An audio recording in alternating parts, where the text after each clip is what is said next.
Allahumma faqihna fid din wa 'allimna ta'wil waj'alna minal ladzina yastami'una al-qawla fayattabi'una ahsanah. Allahumma arinal haqqa haqqan warzuqna ittiba'ah wa arinal batila batila warzuqna ijtinabah wa adkhilna birahmatika fi ibadikas salihin.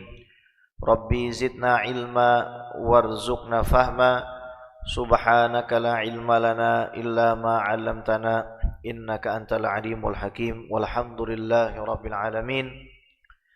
Bapak Ibu sekalian, para asatiz, Ustaz Hamim, segenap pengurus besar Masjid Agung Discovery yang kami cintai, kami muliakan, kaum muslimin dan muslimat yang berbahagia. Puji syukur kehadirat Allah Subhanahu wa taala yang telah memperjumpakan kita semua pada waktu yang mulia setelah melakukan aktivitas yang mulia. Karena Nabi SAW menjelaskan kepada kita bahwa Allah Subhanahu wa taala berfirman, tidak ada cara paling baik mendekat kepadaku melainkan dengan melakukan apa yang telah aku wajibkan kepadanya. Kita sudah sholat subuh berjamaah. Kita lanjutkan iktikaf kita dengan sama-sama kita mempelajari keyakinan kita ahlu sunnah wal jamaah. Ahlu sunnah wal jamaah meyakini bahwa mencintai Nabi Muhammad SAW ini adalah bagian yang tidak terpisahkan dari keimanan seseorang. Li'annahu sallallahu alaihi wasallam babuna ilallah la baba siwah. Beliau adalah pintu kita menuju Allah dan tidak ada pintu yang lain. Begitu cintanya Allah kepada Nabi, sehingga Nabi SAW bersabda, Ana sayyidu waladi Adam yaumal qiyamati wala fakhor.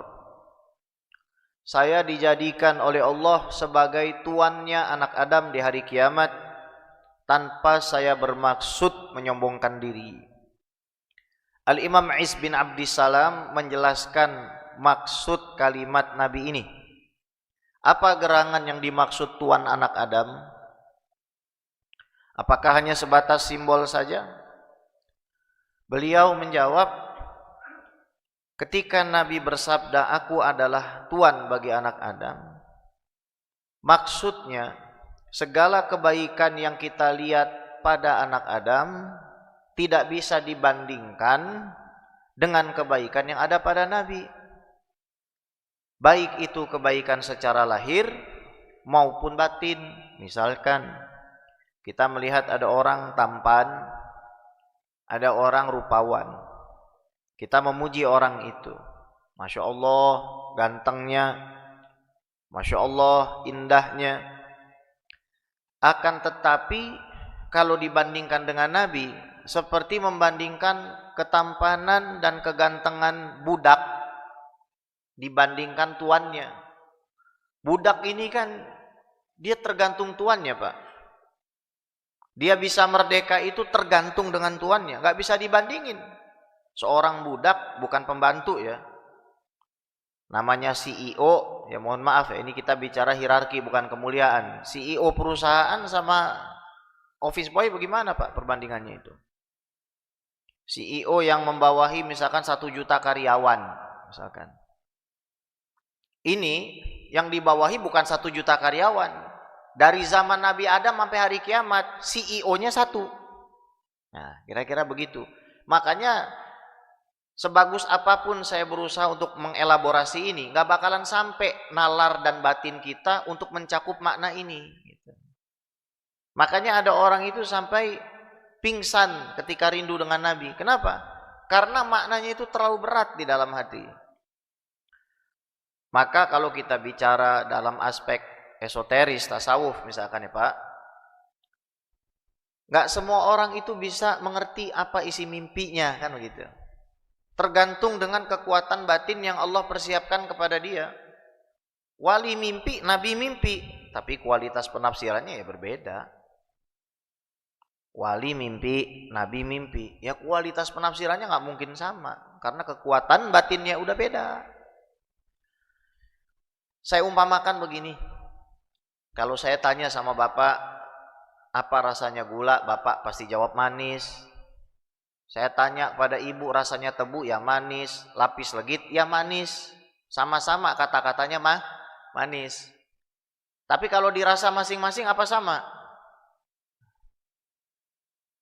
Maksud kami menyampaikan ini, batin kita aja nggak sanggup. Batin kita itu nggak sanggup untuk mencerna, merasakan betapa dalamnya cinta Allah kepada Nabi. Kalau jadi CEO satu perusahaan dengan karyawan 1 juta orang aja udah luar biasa.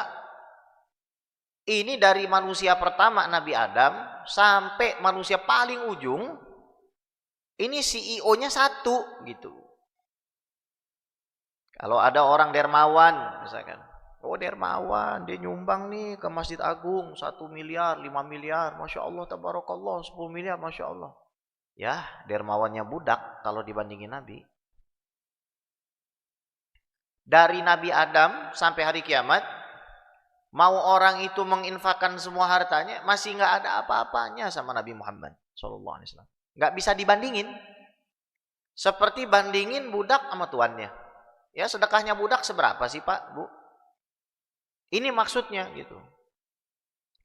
Begitu cintanya Allah sama Nabi, sehingga Nabi SAW bersabda, Adam faman dunahu tahta liwa'i yaumal qiyamah wala fakhar. Adam dan siapapun Nabi yang datang setelah beliau ada di bawah bendera saya di hari kiamat. Kalau kita lihat di beberapa perusahaan kan pasti ada assembly point-nya tuh. Biasanya security kumpul di situ, pegawai kumpul di situ dulu sebelum di briefing gitu ya. Nah, assembly point-nya di hari kiamat itu Nabi. Kan harusnya gitu kan. Nggak salah juga kalau misalkan umatnya Nabi Idris larinya ke Nabi Idris gitu ya. Umatnya Nabi Nuh larinya ke Nabi Nuh. Umatnya Nabi Musa larinya ke Nabi Musa. Tapi ini enggak. Para nabinya aja. Yang dicari Nabi Muhammad. Ini kira-kira orang ini siapa gitu kan? Yang sering kita lupakan namanya gitu. Seolah-olah kalau kita ngeliat orang hebat di dunia ini hebat. Nggak ada apa-apanya sama Nabi Muhammad. Selesai. Kecil. Nggak ada artinya kayak debu di hadapan Allah itu. 3. Allah begitu cinta sama Nabi sallallahu alaihi wa ala alihi wasallam sehingga beliau itu bersabda, "Biyadi liwaul hamdi yaumal qiyamati wala fakhr." Saya diberikan oleh Allah bendera pujian di hari kiamat. Saya sampaikan tanpa saya bermaksud untuk menyombongkan diri saya. 4. Begitu cintanya Allah kepada Nabi sehingga semua manusia nanti di hari kiamat minta tolong kepada Nabi Adam. Nabi Adam lepas tangan, nafsi-nafsi. Apa maknanya nafsi-nafsi, Pak? Diriku, diriku. Kata Nabi Adam, bal idhabu ila Nuh. Pergilah kalian ke Nabi Nuh.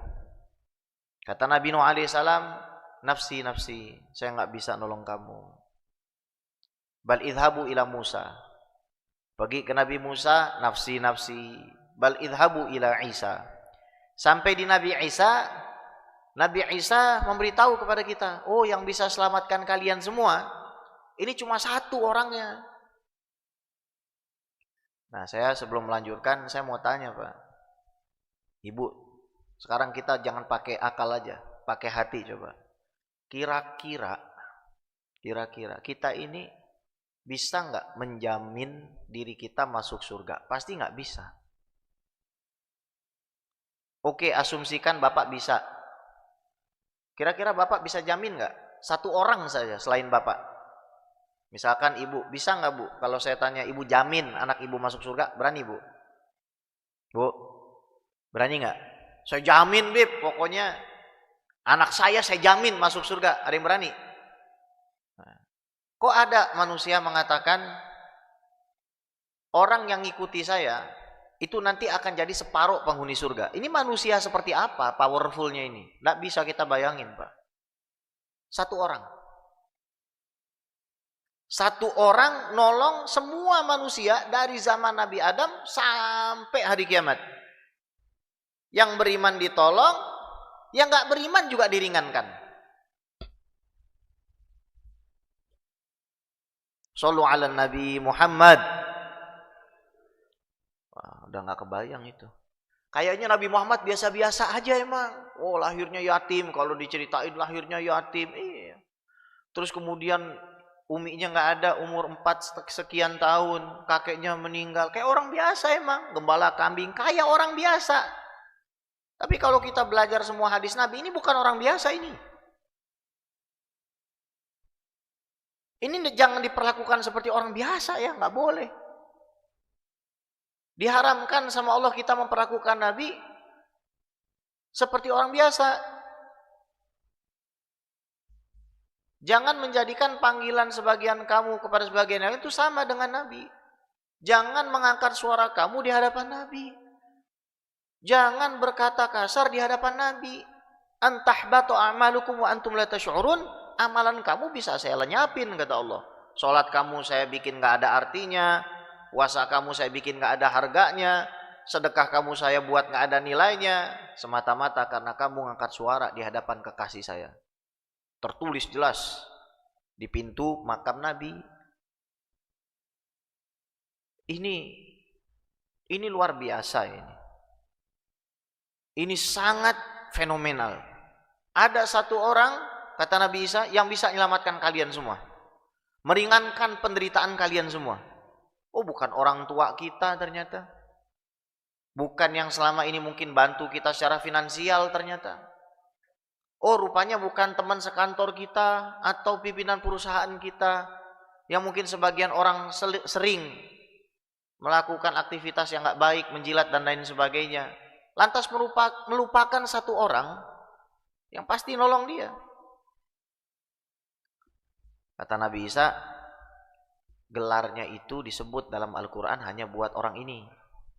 Apa gelarnya?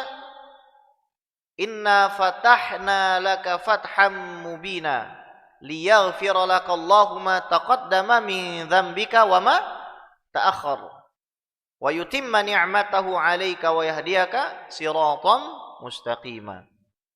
Sesungguhnya kami telah membukakan bagi kamu, memenangkan kamu dengan kemenangan yang nyata, agar Allah Subhanahu wa taala memaafkan kesalahan kamu sebelum kamu berbuat kesalahan, seandainya kamu berbuat, dan memaafkan kesalahanmu setelah kamu buat kesalahan, seandainya pun kamu berbuat, dan agar Allah menyempurnakan nikmatnya kepadamu. Bayangin, Allah bilang begini, saya yang punya alam semesta, yang tidak punya keterbatasan kepada makhluk,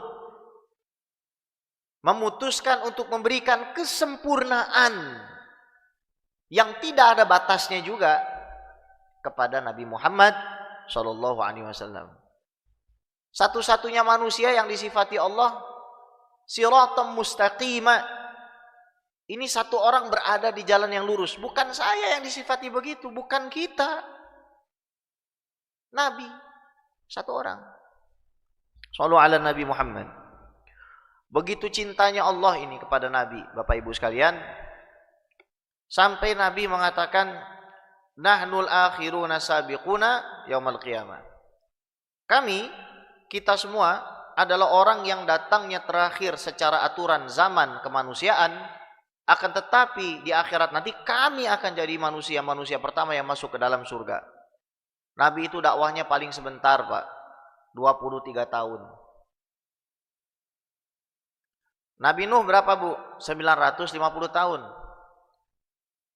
Ini kira-kira Ibu sarapan masak apa, Bu?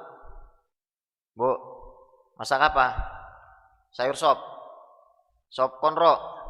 Ibu mau nggak masakin suami sop konro 950 tahun? Ibu mau, Bu, kerja, Bu, sama suami 950 tahun. Enakan sebentar apa lama? Jujur dah, jujur, nggak ada yang kelihatan, ketutupan kok. Jawabannya tentu saja sama. Orang itu pengen kerja sebentar aja. Orang pengen umur panjang, ya mikir-mikir lagi dong. Emang sanggup gitu kan. Makanya umur kita kan 60, 70 gitu. Umur Nabi 63, pendek. Tapi masuk surga duluan. Kita bayar zakat 2,5%. Bani Israel 25%. Kalau secara hitungan matematis ya Bani Israel duluan lah. Kan dia lebih banyak bayar. Bani Israel ada hukuman bunuh diri, kita nggak ada. Ya secara hitungan matematis Bani Israel masuk duluan lah. Kan kita nggak ada hukuman begitu. Mereka sholatnya lebih banyak karena umurnya lebih panjang dari kita. Cobaannya lebih banyak dari kita. Mereka dijajah habis-habisan, diperbudak ratusan tahun. Tapi kenapa yang masuk surga orang ceger? Emang orang ceger ngapain Pak? Bikin piramid? Anda? Pak, sehat. Orang Emerald no, emang bikin piramid ya? Orang Discovery, ya ada yang bikin Sphinx di sini. Diperbudak sama Firaun, nggak ada kan? Kita santai-santai aja. Pulang dari sini ngapain Pak? Lari Pak? Ya kan? Ya kan? Ya kan? Habis itu nonton TV. Masuk surga duluan. Ini gimana sih? Tapi ya, loh gimana? Yang punya mau bukan kita kok. Yang punya mau bukan kita. Emang kita bisa milih lahir kapan? Ya udah. Ada satu orang ini jelek banget orang ini. Sebenarnya orang ini baik, tapi jadi jelek dia itu. Kesian tapi nggak kasihan itu. Siapa? Orang pertama yang menghina Nabi, Pak. Jadi biar jelas bayangannya, Nabi Muhammad SAW itu, Bapak Ibu, selama 40 tahun kerjanya dipuji orang. Nggak pernah ada yang ngomongin jelek, nggak pernah ada yang maki. Jadi kalau ketemu sama Nabi, depan belakang sama tuh orang tuh. Dari kecil, ganteng banget, baik banget, lembut banget, jujur banget, amanah banget. Pinter banget ngomongnya nih anak. Ini orang hebat banget, dipuji 40 tahun dipuji. Kita kadang-kadang baru lahir aja udah ada yang ngejek gitu kan. Kadang-kadang begitu. Ini Nabi Muhammad Sallallahu Alaihi Wasallam 40 tahun dipuji. Ayo, siapa nih orang terlaknat yang pertama kali memaki Nabi? Siapa Pak? Abu Lahab. Itu orang pertama Pak. Mungkin kalau dia nggak maki Nabi, nggak bakalan ada orang kafir Pak. Coba kalau dia, saya percaya gitu. Semuanya pada ngikut Pak. Semuanya pada ngikut. Abu Lahab aja percaya. Tapi takdir mengatakan lain. Abu Lahab mengatakan, tabban laka ya Muhammad. Celaka kamu Muhammad. Alihada jama'atana. Gara-gara ini kamu kumpulkan kami. Matinya jelek.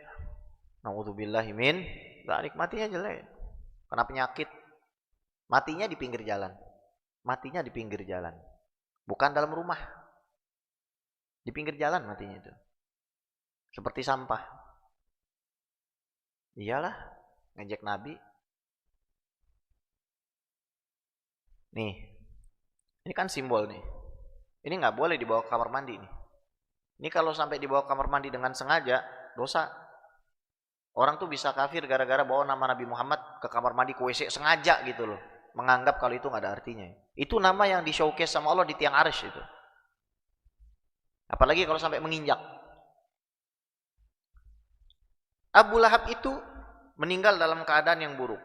Dalam Sahih Bukhari, Abbas bin Abdul Muttalib bermimpi melihat Abu Lahab bertanya, gimana keadaan kamu? Saya disiksa di neraka, tapi setiap hari Senin diringankan, saya bisa minum.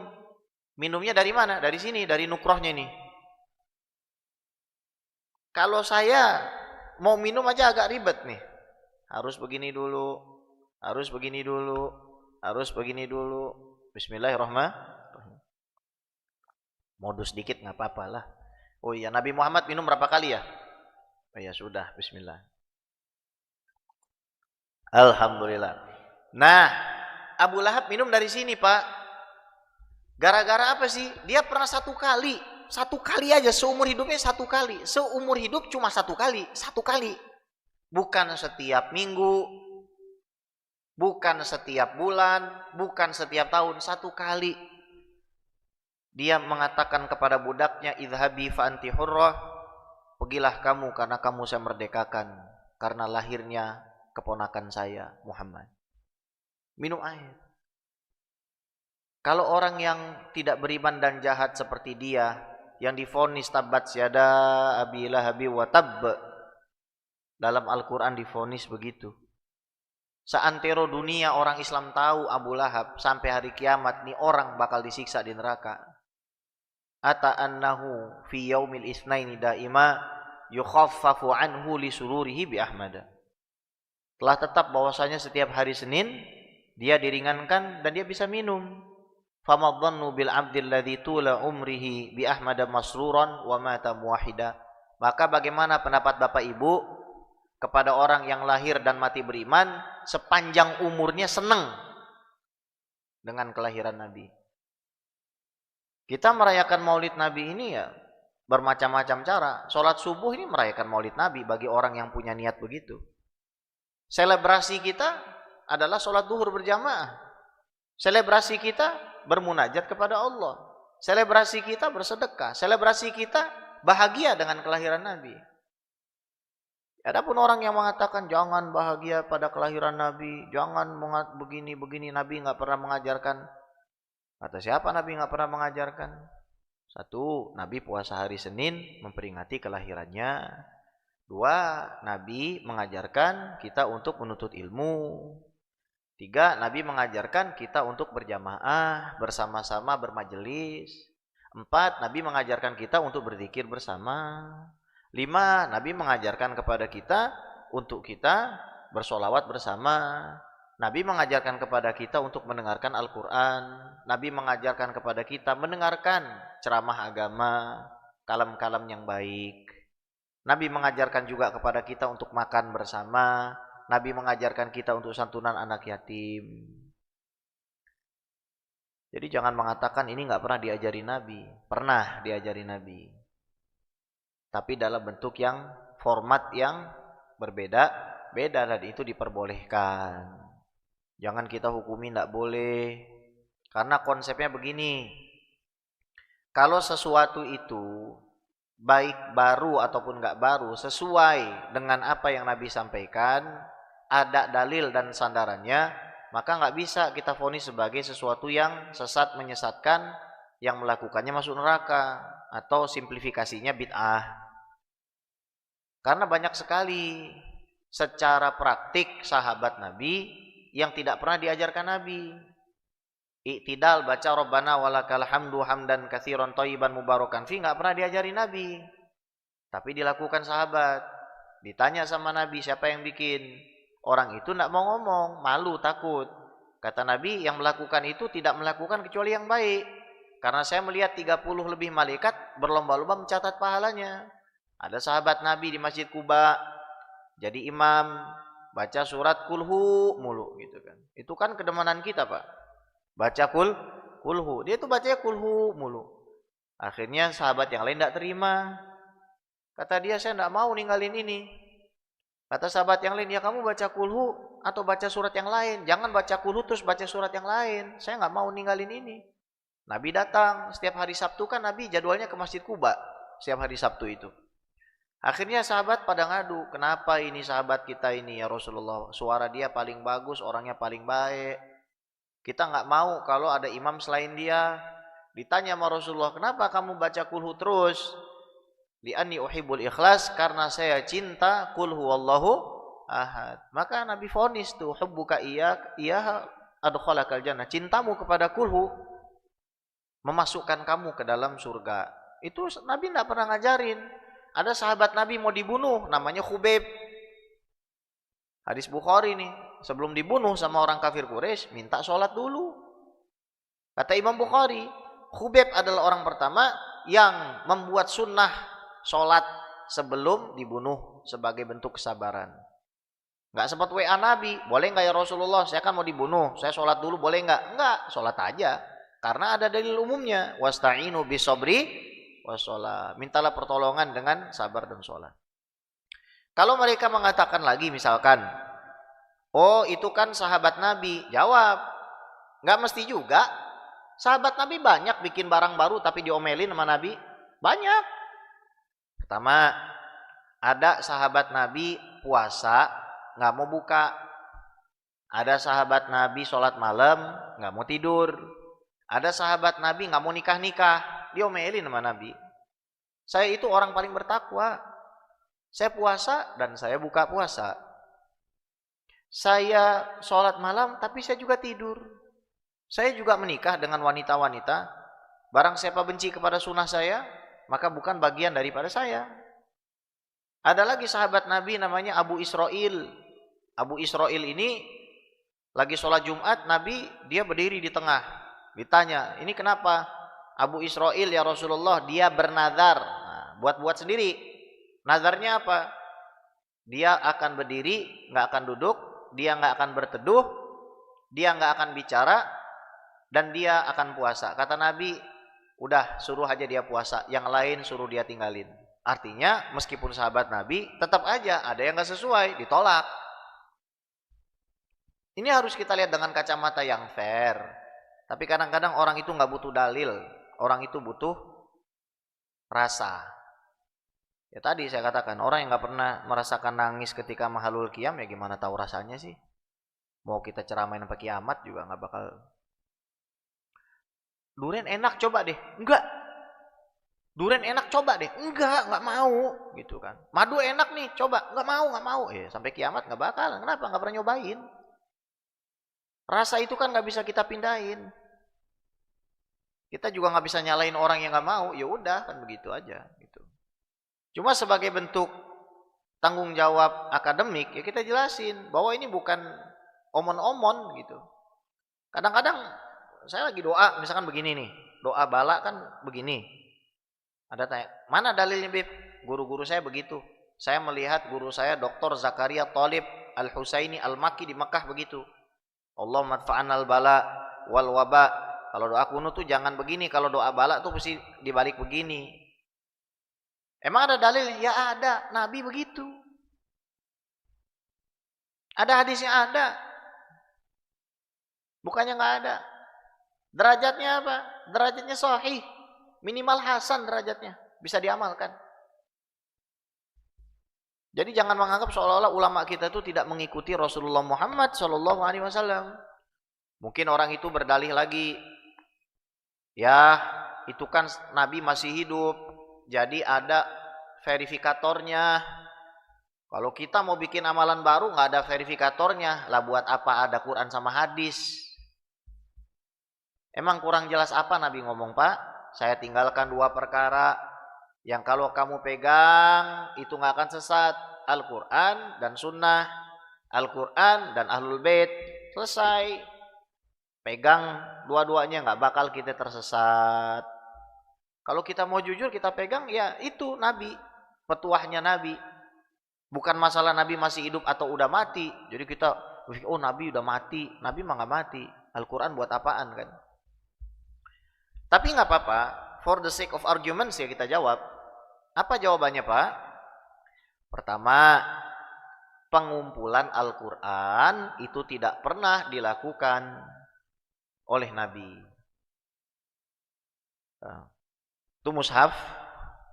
Di zaman Nabi nggak ada mushaf kayak begitu. Ini bukan urusan sekedar ibadah Pak. Ini ya ibadah, ini ya muamalah, ini ya jinayah. Jinayah itu hukum pidana. Bukan sekedar ibadah. Di dalam mushaf itu terkandung ibadah, terkandung muamalah, terkandung jinayah, dan terkandung akhlak, etika, moral, adab, terkandung akidah. Harusnya kan gak usah dikumpulin. Tapi ketika perang dengan Musailamah Al-Kadzab selesai, banyak hufaz yang meninggal, orang-orang seperti Ustadz Hamim ini sudah sedikit, orang-orang yang hafal Quran sudah sedikit, datanglah Sayyidina Umar bilang, kumpulin aja Al-Quran. Kata Sayyidina Abu Bakar sebagai pemangku jabatan, Ente ngapain bikin sesuatu yang Nabi nggak pernah bikin? Ini bid'ah ini. Kata Sayyidina Umar, demi Allah ini baik. Nggak berantem. Debat iya, tapi nggak berantem. Apakah Sayyidina Umar berhenti? Enggak, besoknya ngotot lagi. Kumpulin deh Quran. Kamu ini ngapain sih bikin sesuatu yang Nabi nggak pernah bikin? Ini dalam Sahih Bukhari, Pak. Bapak pasti nggak pernah diceritain nih soal ini. Dengan kisah yang lengkap, hadis yang lengkap begini. Biasanya cuma diceritain, oh Al-Quran tuh dikumpulin karena baru selesai dikumpulin. Zaman Nabi belum selesai. Kata siapa? Nggak begitu alasannya.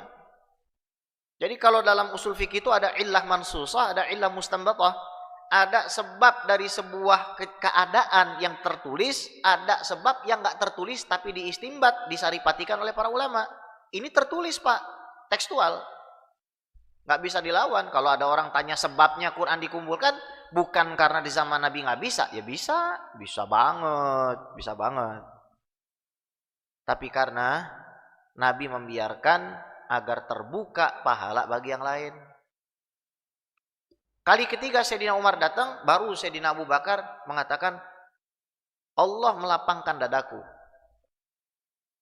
Lalu dipanggil Zaid bin Sabit. Zaid bin Sabit sama juga.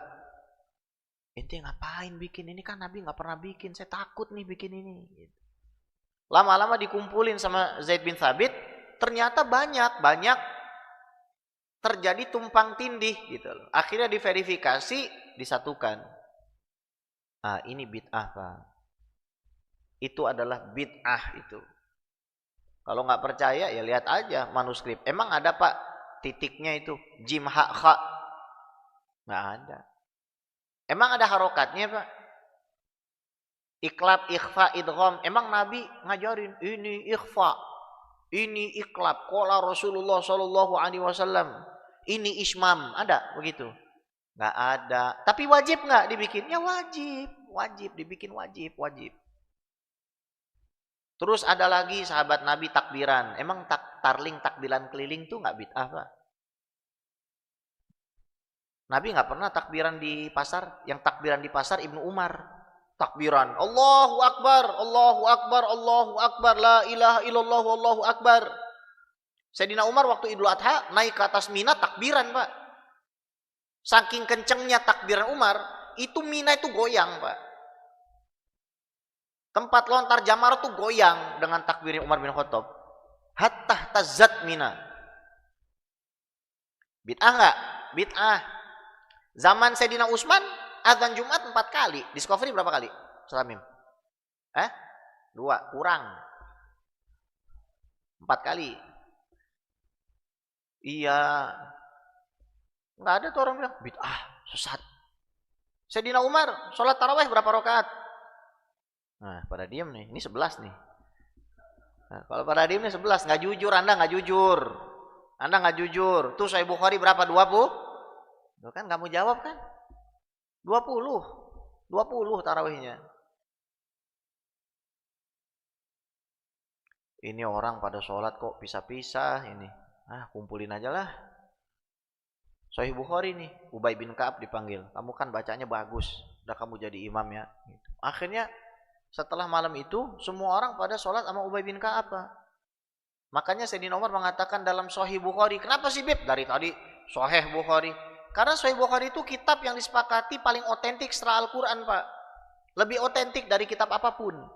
Al-Quran nomor 1, bawahnya Sahih Bukhari. Kalau misalkan udah kita riwayat Imam Bukhari, udah nggak usah tanya Sahih, nggak usah tanya, itu sudah nggak perlu. Ibaratnya kita ngomong langit itu di atas, itu buat apa ibu ngomong langit di atas? Itu seperti kita ngomong kita hidup butuh udara gitu, nggak perlu lagi gitu. Masih aja kan? Tapi nggak apa-apa, mau 11 juga nggak apa-apa. Yang lebih jelek kan udah debat kagak sholat kan begitu. Nah, dalam Sahih Bukhari itu disebutkan gitu. Itu kan bid'ah juga. Wah, nanti ada yang bilang wajar itu sahabat Nabi, kan pakemnya udah berubah lagi. Segala sesuatu yang tidak dilakukan Nabi salah dalam masalah ibadah katanya gitu. Lah kita sampaikan tadi sahabat Nabi ibadahnya di-approve. Oh itu wajar karena sahabat Nabi. Ternyata sahabat Nabi ada yang ditolak. Berdalil lagi, oh itu wajar karena Nabi masih hidup. Kita kasih dalil bahwa sahabat bikin-bikin sendiri setelah Nabi mati. Wajar itu sahabat Nabi. Berapa kali berubah tuh Pak? Janji ya. Berarti kalau sahabat Nabi nggak bikin dalam perkara ibadah, yang bikin masuk neraka. Oh iya, salaman dulu dong. Kadang-kadang berubah lagi nih. Yakin nih jangan nggak berubah nih. Oke. Ya udah. Saya yakin orang Discovery mah pasti semuanya. Saya yakin 100% yang punya iman dengan baik pernah umroh di bulan Ramadan. Mulai tanggal 15 Ramadan ngapain Pak? Sholat malam baca doaku, kunut witir. Emang Nabi pernah kunut witir 15 hari terakhir? Nggak pernah. Itu bid'ah nggak? Bid'ah kunut sampai 1 jam. Mana dalilnya? Nggak ada. Berarti 1 juta orang yang ikut Syekh Sudais kunut masuk neraka? Oh enggak apa-apa. Kalau itu kan ulama. Maksudnya ulama kamu. Kalau ulama kita bikin nggak boleh. Kan nggak adil rasanya. Jadi ya itu tadi. Nggak butuh dalil sebenarnya. Saya kadang-kadang kalau ceramah di kampung gitu kan. Saya bilang bu, nggak usah ribet bu. Kalau ketemu sama orang nyala-nyalain gitu. Nggak boleh bikin maulid, ngapain sesat. Bilang aja. Saya ini senang merayakan dan syukur. Sebab kelahiran manusia yang bisa nolong saya dan nolong kamu. Kamu melarang saya senang dan syukur dengan kelahiran kekasih Allah yang pasti nyelamatin saya. Emangnya kamu bisa nyelamatin saya? Kalau kamu bisa nyelamatin saya, nggak apa-apa, saya nggak ngerayain ini. Seolah-olah mempertanyakan, kenapa sih kamu senang dengan kelahiran manusia yang bisa nyelamatin kamu? Kan aneh Pak. Kamu kenapa kumpul? Senang karena saya merayakan kelahiran manusia yang pasti menyelamatkan saya. Nggak boleh. Tapi habis itu diundang hari ulang tahun Pertamina. Datang. Waduh. Iya. Kalau ada ustadz ngomong maulid Nabi bid'ah, undang ke Pertamina, kagak usah ditransfer Pak. Kagak usah diamplopin. Paling ntar manajernya marah tuh. Kalau ulang tahun Chevron, datang. Ulang tahun Nabi, jangan datang. Ulang tahun perusahaan, oh datang sebagai pegawai datang. Ulang tahun Nabi, gak usah datang. Ya udah. Mau gimana lagi? Emang begitu settingan dia begitu, kita emang ya udah. Dia lebih cinta Pertamina dari Nabi kan begitu aja. Mau dikumpulin sama itu kali itu. Yang itu, kan? Oh iya, ulang tahun DPR, datang. Ya, mari kita rayakan ulang tahun DPR. Kita harus dekat dengan Umar. Ulang tahun Nabi, jangan. Nabi tidak pernah melakukan. Oh bagus banget loh. Emang zaman Nabi ada DPR? Oh bukan, ini urusan dunia. Nah, gitu kan? Semua ini bukan urusan dunia, urusan agama semua ini. Ini urusan ibadah. Loh kata siapa? Tuh sahabat Nabi tadi bikin ibadah azan 4 kali, sholat sebelum dibunuh. Baca Rabbana walakal hamdu hamdan thayyiban katsiran mubarakan fi, baca kulhu, itu emang urusan apa Pak? Urusan ibadah. Jadi sekali lagi ya emang nggak butuh dalil sebenarnya, tapi butuh hati. Minimal kita tidak Muhammadiyah misalkan. Mereka merayakan Maulid Nabi, bikin lomba kaligrafi anak TK. Itu juga Maulid. Bikin lomba cerdas cermat sirah Nabi. Itu juga Maulid, sama-sama senang merayakan kelahiran. Cuma emang bentuknya beda-beda. Di Riau, anak band pada bikin perayaan Maulid Nabi. Dengan masing-masing band tuh nyumbang 1 lagu buat Nabi. Meskipun musik ini khilaf di kalangan para ulama, minimal mereka senang. Masa gara-gara musik kalah sama Abu Lahab dia? Iya.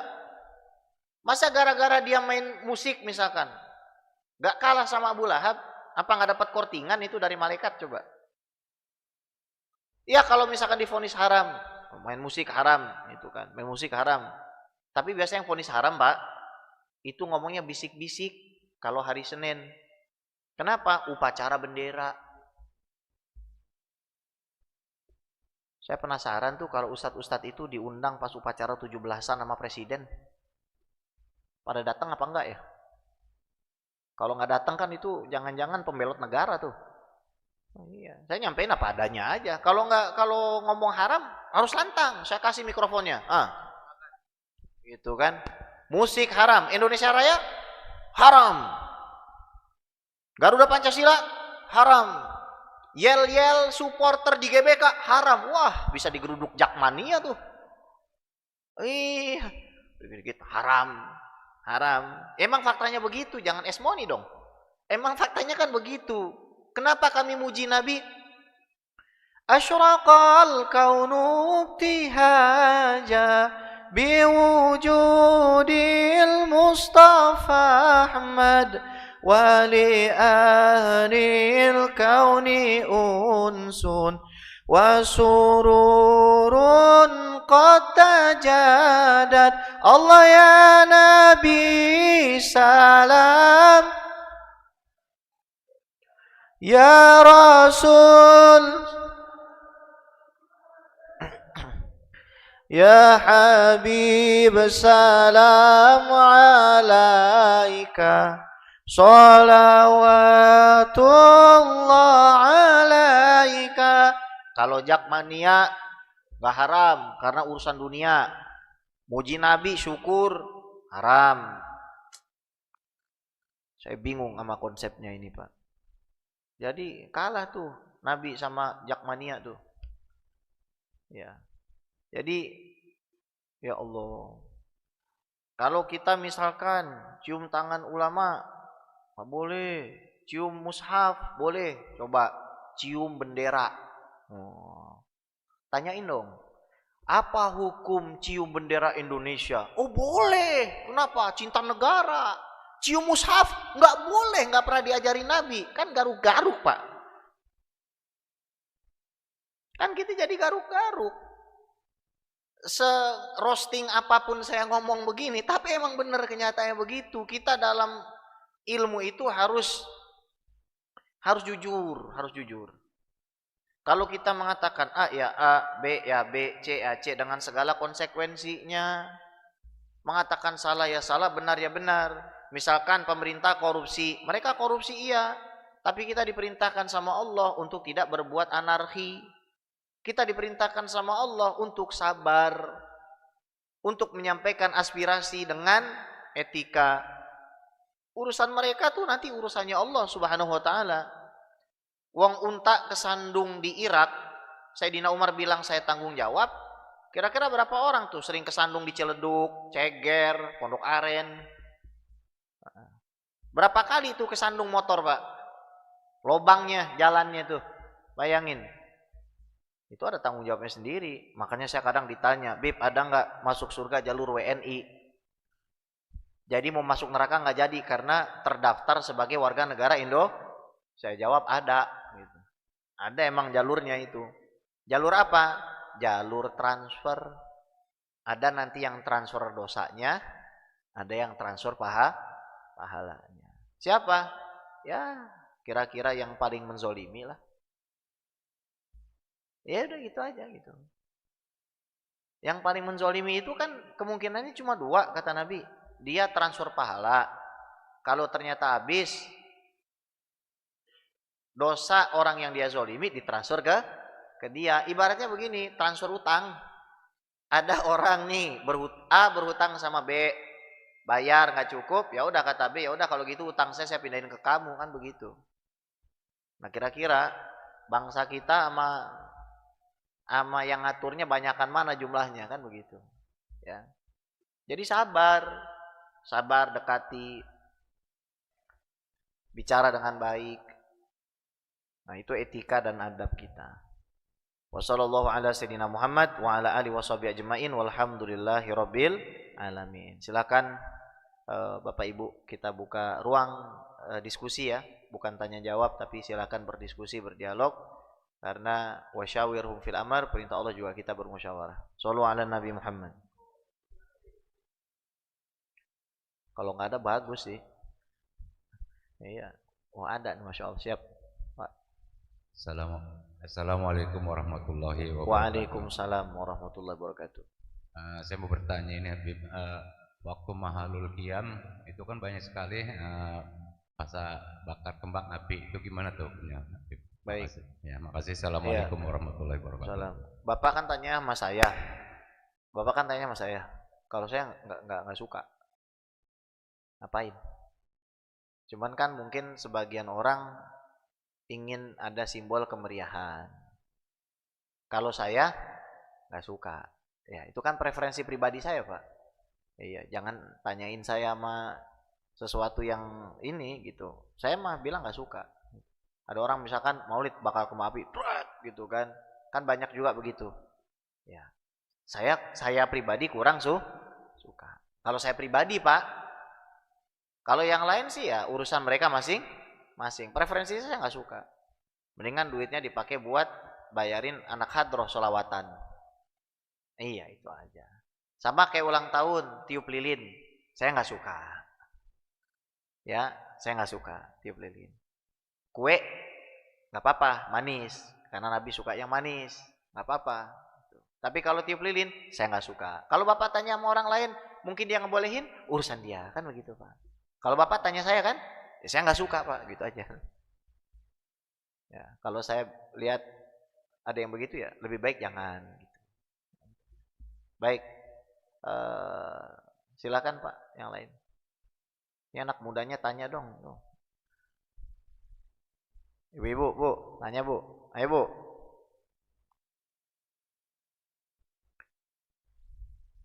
Itu silakan. Oh iya ada, masya Allah. Nggak apa-apa bu. Assalamualaikum warahmatullahi wabarakatuh. Waalaikumsalam warahmatullahi wabarakatuh.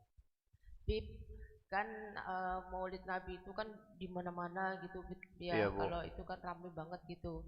Emang kadang-kadang banyak yang ngapain sih ke sana, ngapain ke sini? Di masjid sendiri aja ada gitu, Bib. Di rumah sendiri. Di masjid sendiri Oh aja iya, ada gitu. kesana kesini bu ya. Iya, ke sana ke sini Ngapain gitu. sih gitu ya? Iya, Iya Bib. baik bu. Itu kita jamnya gimana, Bib? Oh ya udah, ibu kayaknya diomelin suaminya. Kayaknya misalkan mau pergi ke Monas, mau pergi ke acaranya Ustazah Halimah, udahlah deket sini aja gitu ya. Iya. Jadi gimana bu? Kalau misalkan suami bu ya, izin bu saya jawab ya. Suami bu ya. Kalau suami sama istri, suami bilang, udah yang deket aja, ya udah yang deket aja. Karena suami itu jangan dilawan bu, gitu. Dia mutlak 100%. Dan ibu dapat dua. Kata Nabi, kalau seorang perempuan sholat 5 waktu, kemudian dia puasa di bulan Ramadan, kemudian dia menjaga dirinya dengan baik dan taat pada suaminya, maka Allah firmankan, silakan kamu masuk dari pintu surga yang mana kamu mau. Nah, tapi kalau ditanya kenapa sih orang pergi ke sana ke sana? Satu, namanya pahala itu sesuai dengan kadar keletihan. Orang pengen ke sana itu, ya ngapain sih pergi ke Madinah, Bu? Jauh amat. Kan di sini banyak tuh. Ada Tapos Jombang tuh, sono aja noh.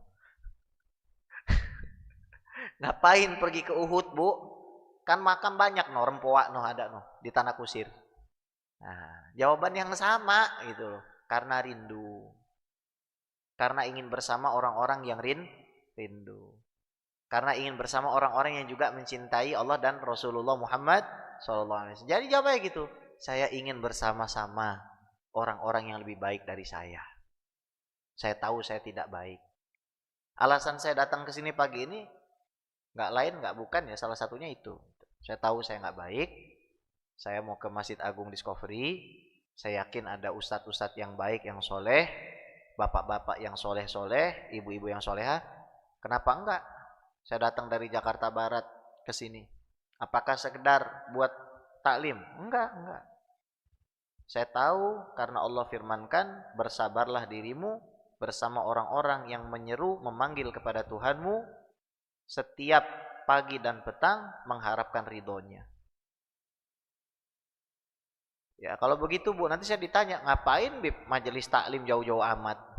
Akhirnya saya nggak usah ngajar di BUMN, saya nggak usah ngajar di perbankan, saya nggak usah ngajar di mana-mana deh Bu. Ya kan? Semata-mata apa sih? Innamal a'malu. Kita niatnya emang mau membersihkan diri bersama orang-orang yang baik. Kalau mahalul qiyam sendirian itu bagus, tapi kalau rame-rame itu kayaknya lebih resep gitu Bu. Ya, lebih kena gitu di hati kita. Wallahu a'lam. Baik, beliau tadi mau tanya Mas.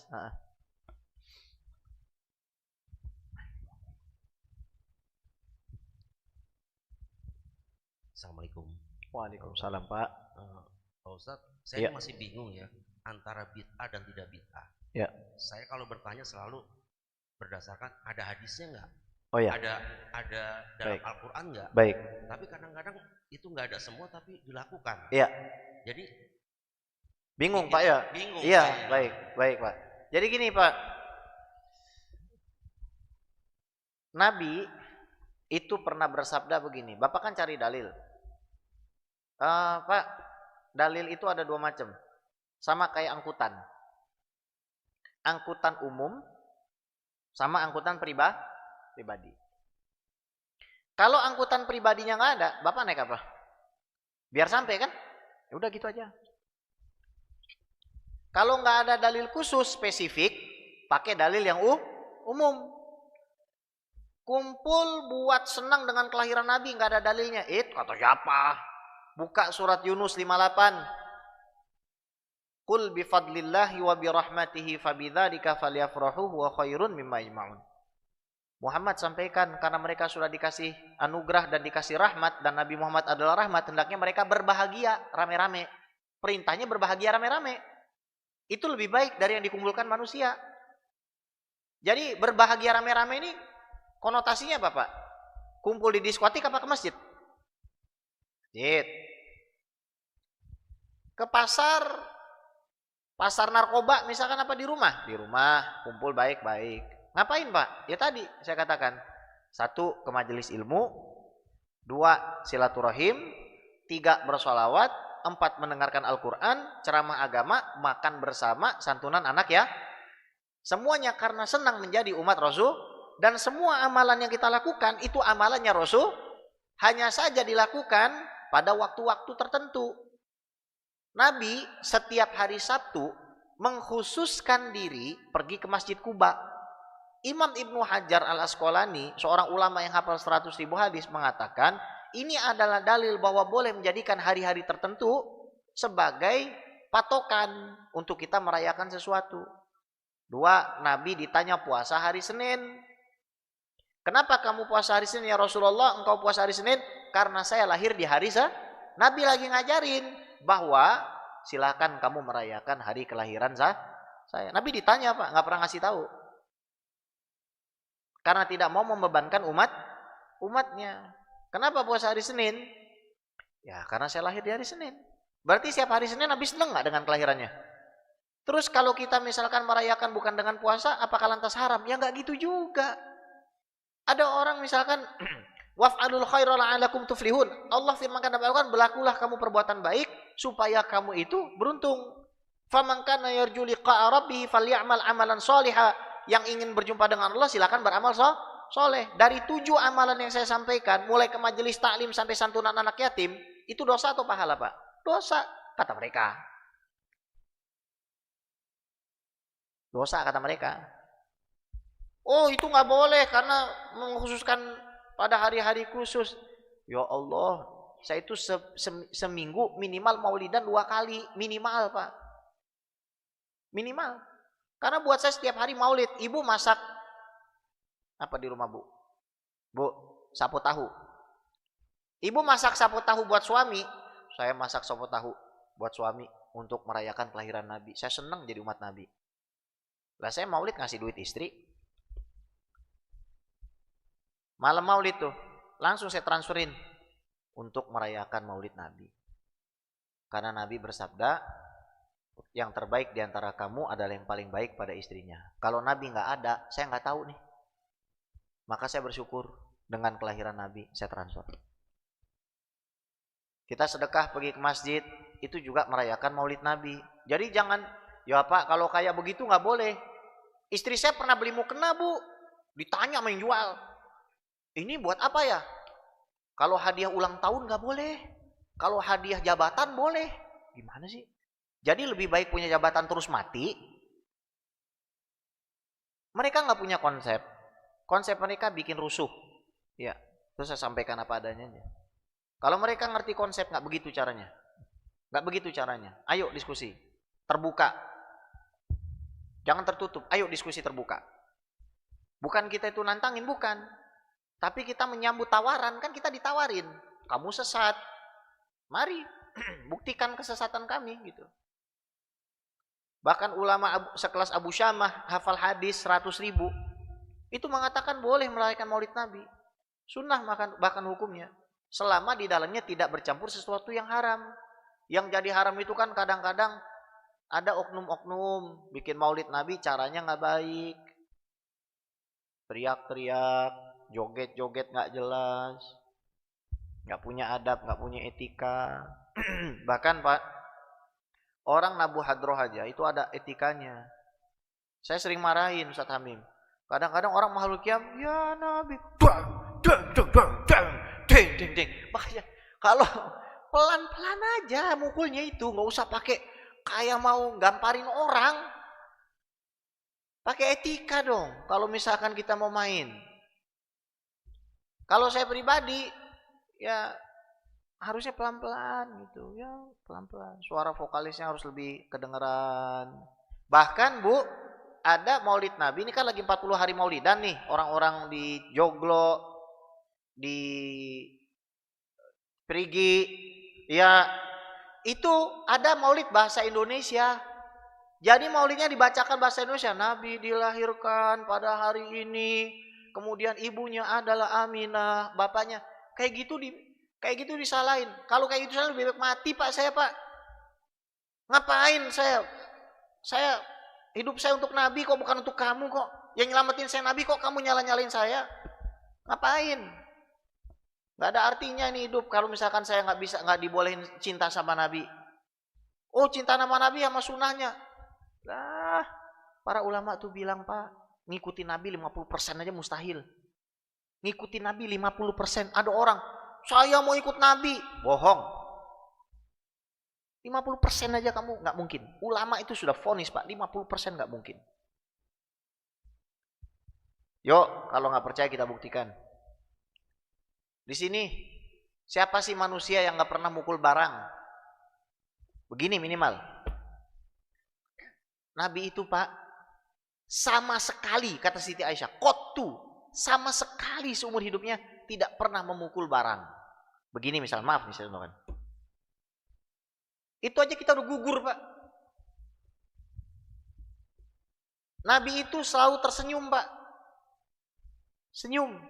Kalau marah yang berubah itu dari mata ke atas. Ini nggak pernah berubah. Kalau kita kan senyum aja kayak marah, kan begitu. Kita nggak bisa nyontoh Pak. Nabi itu nggak pernah makan kenyang kecuali rame-rame. Ada yang di sini begitu? Nggak mungkin. Nggak mungkin. Nabi kalau makan nggak bersandar, nggak mungkin. Kita sandaran. Nabi kalau makan pakai jari 3, kita begitu. Coba makan bakso begitu, coba. Nggak mungkin. 50% nggak mungkin. Nggak mungkin, mustahil. Dibikin sama Allah begitu. Mau nyelamatin manusia semuanya. Emang lu siapa? Emang gue siapa? Emang kita siapa? Kita kalau bukan Nabi Muhammad nggak ada artinya kita. Beneran saya sampaikan, nggak ada artinya kita kalau bukan karena beliau. Karena Allah bikin begitu. Terus kita mau apa? Kita mau mengatakan Allah nggak adil. Memang begitu Allah maunya. Syukur-syukur kita ini jadi umat Nabi Muhammad Pak. Alhamdulillah.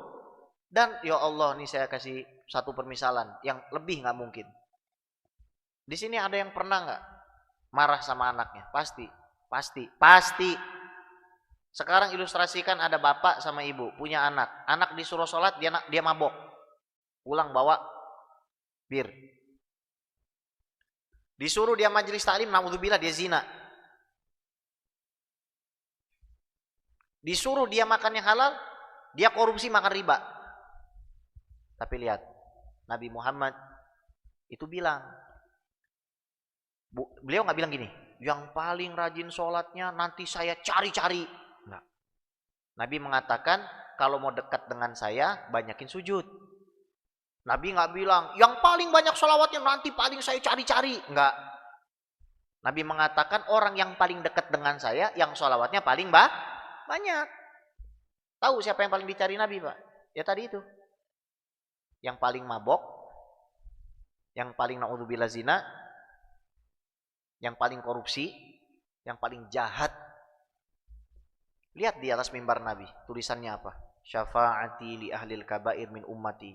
Pertolonganku adalah bagi mereka yang suka berbuat dosa-dosa besar. Bukan kabiroh, bukan satu, dosa-dosa besar. Itu yang paling dicari. Kira-kira Bapak kalau misalkan ngafe, duduk gitu kan, ngopi.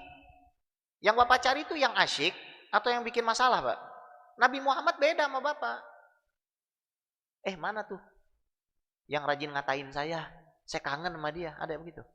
Nggak ada. Males sama dia. Kalau duduk kerjanya ngatain orang. Udah, jangan gaya mau jadi Nabi Muhammad. Udah. Ngikut aja, ngikut. Sebisa kita ngikut. Karena memang Nabi sendiri ngomong kayak begitu. Nabi ngomong kayak begini, Pak. Ini kurang jelas apa nih? Wa ma nahaitukum anhu fajtanibu. Yang saya bilang jangan, jauhin. Dekat jangan, apalagi bikin. Wa ma amartukum bihi fa'tu minhu mastata'tum. Nah ini. Yang saya suruh lakuin semampu kamu. Nabi sholat rakaat pertama baca Al-Baqarah, Ali Imran, An-Nisa.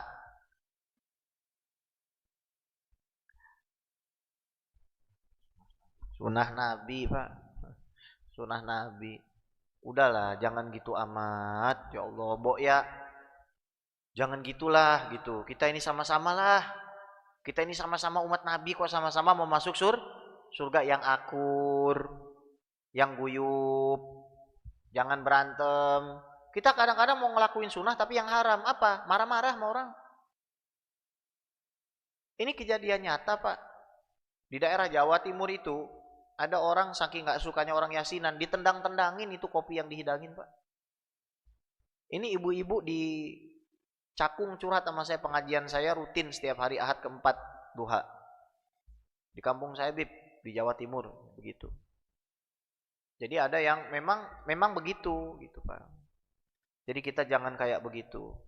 Saya kalau nginterview ustadz-ustadz yang hafal Quran, mau masuk pesantren kami di Ar-Rahmah di Insan Cendekia di Cimone, itu kan otomatis akidah iya, hafalan udah 30 juz iyalah. Cuma saya bilang begini, pertanyaan saya gini Ustaz Hamim, kalau kamu dipukul sama muridmu, apa yang kamu lakukan? Itu pertanyaan saya. Kalau muridmu memukul wajahmu, apa yang kamu lakukan? Itu dari raut mukanya itu udah kelihatan, Pak. Ada yang senyumnya lebar. Ya, senyum betul, senyum lebar. Ya, kalau saya Habib, saya tanya. Terus saya bilang, kalau saya tangkis dulu, Ustaz. Terus Ustaz nggak balas pukul, saya bilang. Nggak balas. Tapi ada yang bilang nggak balas, tapi wajahnya itu seperti mau membalas gitu. Jadi ketahuan dengan saya itu. Kita nggak bisa, saya bilang. Jadi murabi kalau kita tidak punya cinta dan tidak punya kesabaran itu nggak bisa, saya bilang. Nggak bisa. Kalau kita bawaannya pengen mukul orang ya nggak bisa, saya bilang. Saya nggak butuh itu. Kita nggak butuh itu. Pesantren ini butuh cinta, bukan hanya skill. Karena semua itu harus ditanam dengan dalam. Mahabbah itu cinta, habbah itu biji. Biji nggak akan berbuah kalau ditanamnya tidak dalam. Jadi harus menghujam betul cinta kamu kepada agama ini, kepada murid-murid kamu. Gitu. Ya jadi buat apa kita ceramah sunnah kalau kita nggak ada cinta sama umat Nabi. Gitu. Diajak salaman nolak. Habis sholat diajak salaman begini. Diliatin dulu Pak, baru salaman. Seolah-olah pengen salah banget gitu. Padahal saya cuma pengen menjabat tangannya doang. Diminta salaman aja ogah, apalagi diminta duitnya begitu mah. Iya susah juga gitu. Walhasil Pak, jadi Bapak nggak salah tanya mana dalilnya, tapi lebih tepat tolong jelaskan kepada saya secara jujur jawabannya. bagaimana pendapat ulama 4 mazhab terhadap masalah ini. Kenapa Bapak nggak minta dalil? Ulama 4 mazhab itu dalil bagi kita orang awam. Sementara Al-Quran dan hadis itu dalil bagi para ulama 4 mazhab. Makanya MUI kalau mau bikin fatwa nggak bisa perorangan. MUI itu nggak bisa perorangan. Mereka akan kumpul banyak orang, pakar-pakar. Kalau terkait kesehatan panggil dokter, terkait arsitektur panggil arsitek. Kemudian para pakar bermusyawarah, baru ditetapkan ada Qur'annya, hadisnya, perkataan ulamanya. Tapi itu ketetapan majemuk, tidak satu orang. Maka hati-hati kalau ada orang berfatwa satu orang. Makanya beliau tanya apa kembang api tadi, ya saya jawab kalau Bapak tanya sama saya, kalau saya nggak suka, gitu kan. Baik, boleh, silakan.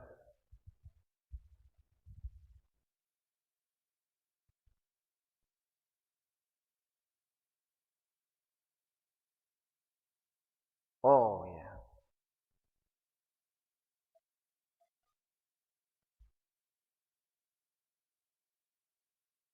iya, iya, sedih, iya, sedih Pak, iya, iya, iya, iya,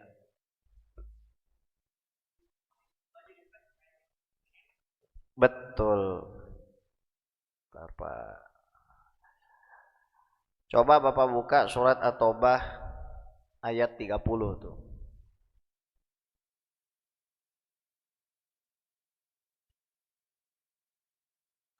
Di dalam surat At-Taubah itu Pak, saya lupa nih ayat berapa. Allah Subhanahu wa taala memang melarang kita mendoakan orang yang mati dalam keadaan tidak beriman. Jadi, kalau ada saudara kita non muslim meninggal, kita dilarang menyebut almarhum. Almarhum itu artinya yang dirahmati oleh Allah. Emang nggak boleh Pak, memang berat. Berat memang. Tapi ya itu Pak, maksudnya yang bisa Bapak lakukan sekarang ya bersabar, misalkan gitu ya. Dan berharap bahwa Allah Subhanahu wa taala di akhir, kadang-kadang kan kita nggak ada yang tahu tuh akhir hidup seseorang, tapi kan kita disuruh menghukumi yang tampak. Kalau yang tampak misalkan dia seumur hidup nggak pernah sholat, tampak dia orang Nasrani, ya mau nggak mau kita hukumi sebagai orang Nasrani. Masalah saroirnya dia ya kita serahkan kepada Allah gitu. Tapi memang betul Pak, saya sampaikan apa adanya gitu. Saya bukan tidak mau mencarikan solusi Pak. Tapi memang para ulama itu semuanya sepakat kalau orang non muslim jangan didoakan. Memang tidak boleh. Ya kita harus bersabar. Memang itu sudah takdir Allah Subhanahu wa taala. Jangan kita, kalau Bapak tanya, bisakah Allah Subhanahu wa taala memasukkan Firaun ke dalam surga? Jawabannya bisa. Tapi ingat, ini bukan masalah bisa tidak bisa. Tapi masalah mau tidak. Nah, ya udah gitu.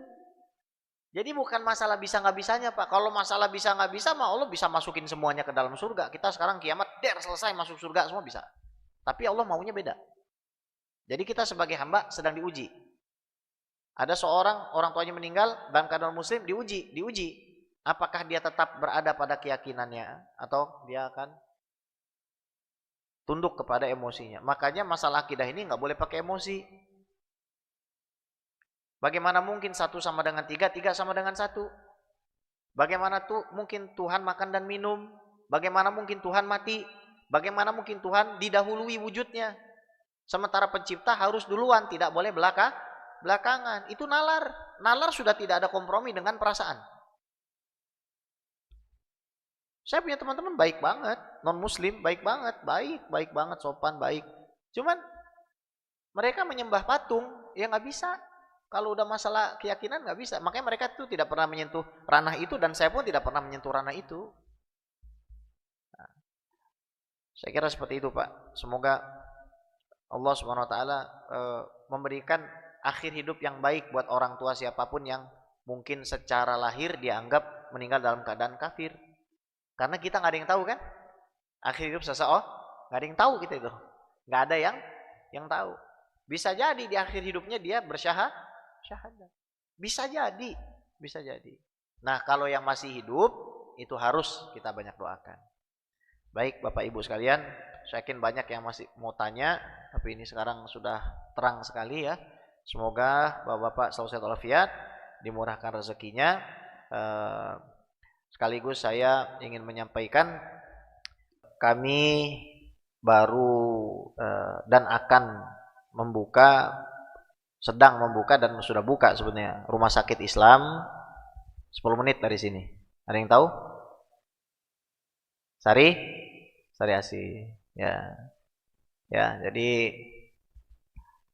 jadi nanti insya Allah secara ofisial kami akan datang sini, akan berusaha bekerja sama dengan semua orang Islam ya, yang ada, karena memang ya, benefitnya banyak, dan insya Allah nanti kita akan berjumpa lagi, kita akan bahas masalah ini secara lebih detail, apa benefit yang bisa kita dapatkan dan juga untuk keumatan.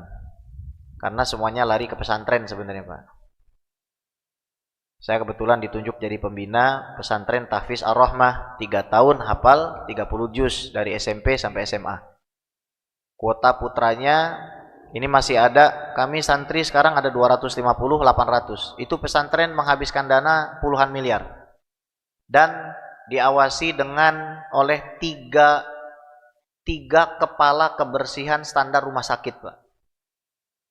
Kalau sakit dibawa bukan ke puskesmas, langsung ke rumah sakit.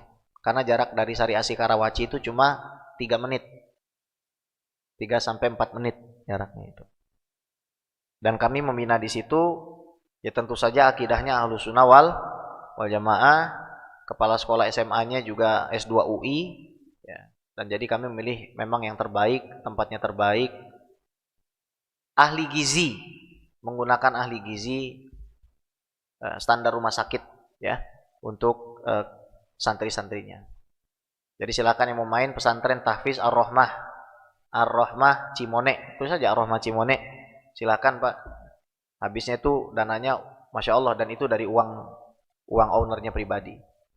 Alhamdulillah, semoga kita dipermudah untuk melakukan kebaikan.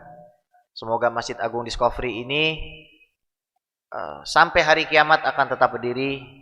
Semoga Allah merahmati semua yang mewakafkan hartanya di tempat ini, keluarga besar Discovery, imam-imam kita, Ustadz Hamim, Ustadz Yanto, para marbot semuanya, sama Nabi besar Muhammad SAW, ala hadhihi niyah wa ala kunitin salihah, wa ila hadratin Nabi Sayyidina Muhammadin SAW, sya'unillahi lana wa lahumul fatihah. A'udzu billahi minasyaitonir rajim. Bismillahirrahmanirrahim. Alhamdulillahirabbil alamin, arrahmanir rahim, maliki yaumiddin. Iyyaka na'budu wa iyyaka nasta'in. Ihdinas siratal mustaqim, siratal ladzina an'amta 'alaihim ghairil maghdubi 'alaihim waladdallin. Amin ya mujibas sa'ilin birahmatika ya arhamar rahimin. Rabbana atina fid dunya hasanah wa fil akhirati hasanah wa qina adzabannar.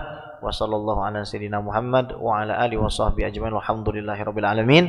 Kita tutup dengan doa kafaratul majlis. Subhanakallahumma wa bihamdika asyhadu an la ilaha illa anta astaghfiruka wa atubu ilaik. Assalamualaikum warahmatullahi wabarakatuh.